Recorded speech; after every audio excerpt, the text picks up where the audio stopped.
Hey, Connor. Howdy. Welcome home. Thank you. You just got back from La Florida, Peru. That's right. Yeah. So what were you doing down there? Well, I went as a part of the Global Builders trip, so I went with Mike Oliphant's group, and which included Linda and Paul, which was really special to have them part of the team. But we went down as part of a normally scheduled Global Builders team, but this one was a little more exciting as Zenon and the Fuller Center down there in Peru was celebrating their 100th home. So we got to be a part of finishing that home as well as starting the 102nd home, and then we got to celebrate both the dedications of the 100th and the 101st homes. Oh, that was finished too? The Yeah. 101st was finished. Yeah, we actually poured the floors for the 100th and the 101st. Oh, you did? So they were both done? They were both done and painted on Thursday, and then throughout the week most of our work was on the 102nd, but we did some finishing work on those two homes that were dedicated that Friday.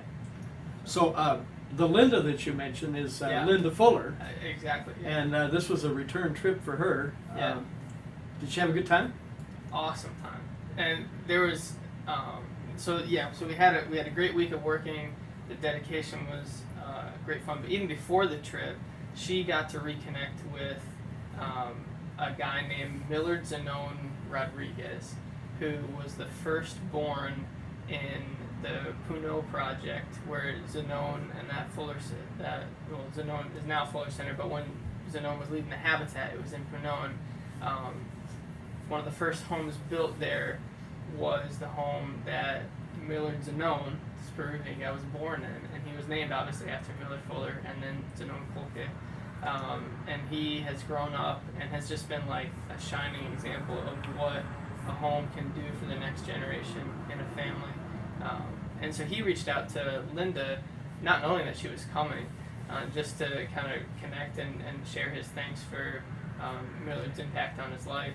And they ended up connecting. They spent 3 days touring together around Lima, and then Millard Zenon also joined us in La Florida for the Thursday and Friday of working in the dedication. So it was really special for her to be able to reconnect with a project that she'd been a part of back 30 years ago, and then also see what New Hope, the Fuller Center in La Florida, is bringing to that community.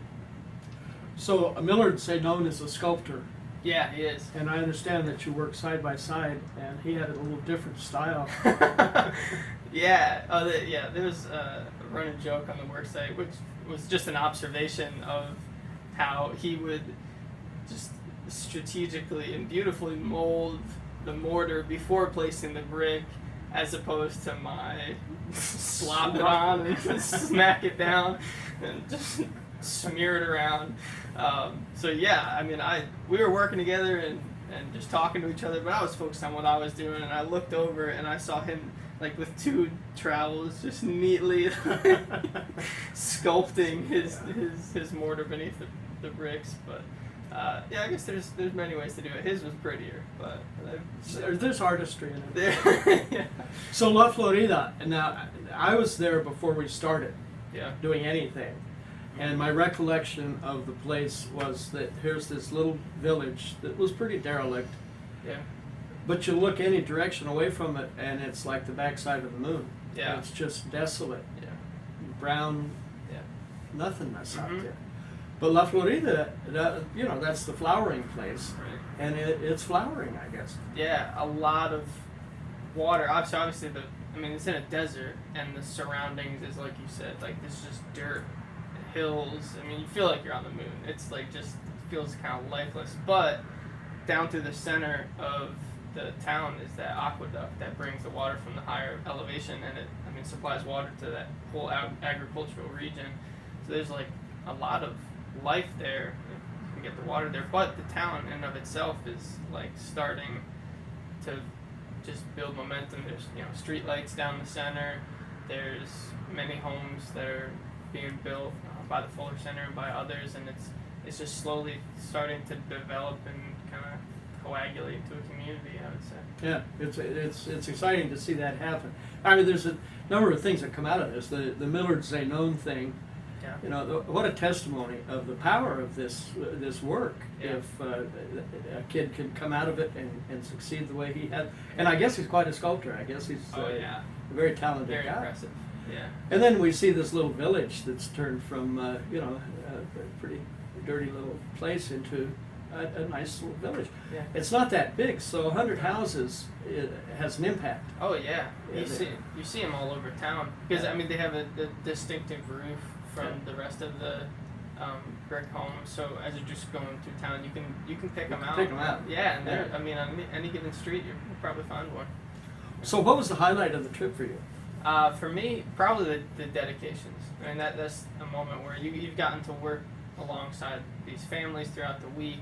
And then you get to see the culmination of it and just the celebration of this home as their foundation for a new life. And it was really exciting. It was also exciting to have Linda there, a part of it. I mean, she got to break the champagne bottle. I was going to ask hanging over about the door. that.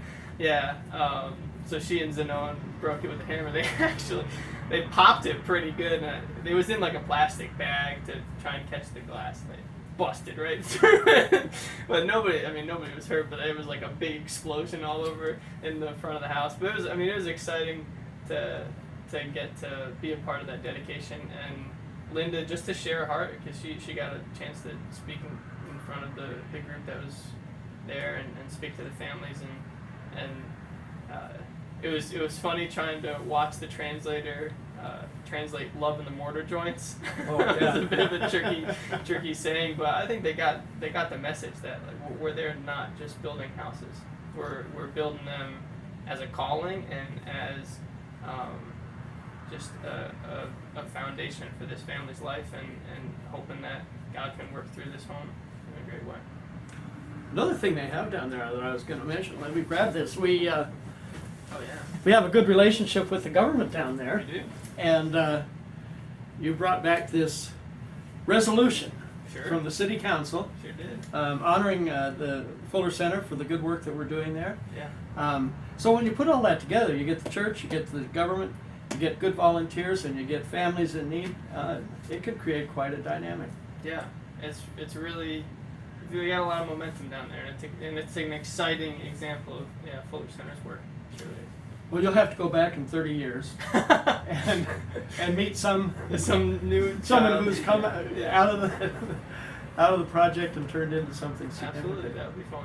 All right. Well, thanks, Connor. I'm Absolutely. glad you were able to do this. This Yeah. is sort of your swan song, Yeah. and what a great way to cap your time here at the Fuller Center for Housing.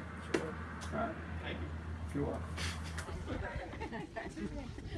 Es gusto y el